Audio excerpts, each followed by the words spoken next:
مزید ویڈیوز پانے کے لیے ہمارے چینل کو سبسکرائب کریں اور بیل آئیکن کو پریس ضرور کریں۔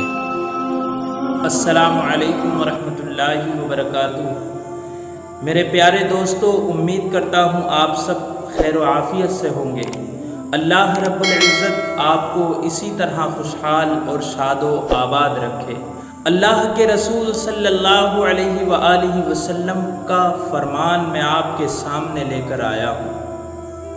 یقیناً اللہ کے رسول علیہ السلام کی زندگی ہم سب کے لیے نمونہ ہدایت ہے۔ مشکوٰۃ شریف کی حدیث پاک آپ حضرات کے سامنے پیش کرنا چاہتا ہوں اور اس کی تشریح بھی آپ حضرات کے سامنے پیش کرنا چاہتا ہوں۔ حضور علیہ السلام نے ارشاد فرمایا کہ 7 ایسے لوگ ہوں گے کہ جو اس وقت اللہ کی رحمت کے سائے میں ہوں گے کہ جس وقت کوئی سایہ نہ ہوگا، یعنی قیامت کے دن 7 ایسے لوگ ہوں گے کہ جو اللہ کی رحمت کے سائے میں ہوں گے۔ اللہ سے دعا کیجیے رب تبارک و تعالی ہمیں بھی ان 7 لوگوں میں شامل فرمائے۔ فرمایا ان میں سے پہلا شخص وہ ہوگا کہ جو عادل بادشاہ ہے، یعنی انصاف کرنے والا بادشاہ ہے۔ دوسرا وہ جوان ہوگا کہ جس کی جوانی اللہ کی عبادت میں گزر رہی ہو۔ تیسرا وہ شخص ہوگا کہ جب سے وہ مسجد سے نکلا ہو، جب تک وہ باہر رہے اس کا دل مسجد میں لگا رہے۔ چوتھا وہ شخص ہوگا، وہ 2 شخص ہوں گے کہ جو آپس میں محبت کرتے ہیں تو اللہ کے لیے کرتے ہیں، یعنی ان کا جمع ہونا بھی اللہ کے لیے ہے اور جدا ہونا بھی اللہ کے لیے ہو۔ 5واں وہ شخص ہوگا کہ جو تنہائی میں اللہ کو یاد کرے اور اس کی آنکھیں نم ہو جائیں۔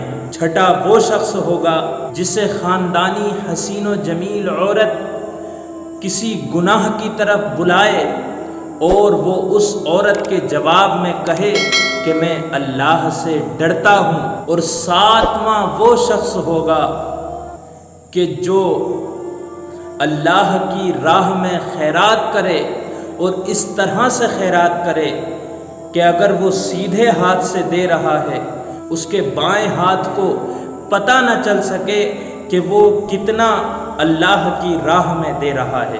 میرے پیارے دوستو، اب اس حدیث مبارک کی تھوڑی سی تشریح میں آپ کے سامنے کرنا چاہتا ہوں۔ حضور علیہ السلام نے فرمایا کہ 7 ایسے شخص ہوں گے کہ جو قیامت کے دن اللہ کی رحمت کے سائے میں ہوں گے۔ ان میں سے سب سے پہلا شخص عادل بادشاہ ہوگا، یعنی انصاف کرنے والا بادشاہ ہوگا۔ انصاف کرنے والا بادشاہ قیامت کے دن اللہ کی رحمت کے سائے میں ہوگا، یعنی وہ مومن کہ جس کو اللہ نے مال و دولت عطا فرمایا، بلکہ اللہ نے اس کو بادشاہت عطا فرمائی اور اس کے باوجود وہ اپنی رعایا کے ساتھ انصاف کرتا ہے اور دنیا کے اندر اس کی رعایا اس کے سائے میں رہتی تھی۔ اس وجہ سے قیامت کے دن اللہ رب العزت اس کو اپنی رحمت کا سایہ عطا فرمائے گا۔ سامعین، دوسرے اس شخص کے بارے میں اللہ کے رسول نے فرمایا کہ وہ جوان کہ جس کی جوانی اللہ کی عبادت میں گزری ہو۔ اس کی تشریح یہ ہے کہ جوانی ایک ایسا مرحلہ ہوتا ہے انسان کا کہ جس میں اس کے جسم کے اعضاء مضبوط ہوتے ہیں اور نفس گناہوں کی طرف زیادہ مائل ہوتا ہے۔ اسی وجہ سے یہ بھی کہا گیا ہے کہ جوانی کی عبادت بڑھاپے کی عبادت سے افضل ہوتی ہے۔ تیسرے اس شخص کے بارے میں اللہ کے رسول نے نشاندہی فرمائی تھی کہ وہ شخص کہ جس کا دل جب سے وہ مسجد سے نکلا ہو مسجد کے اندر ہی لگا رہے۔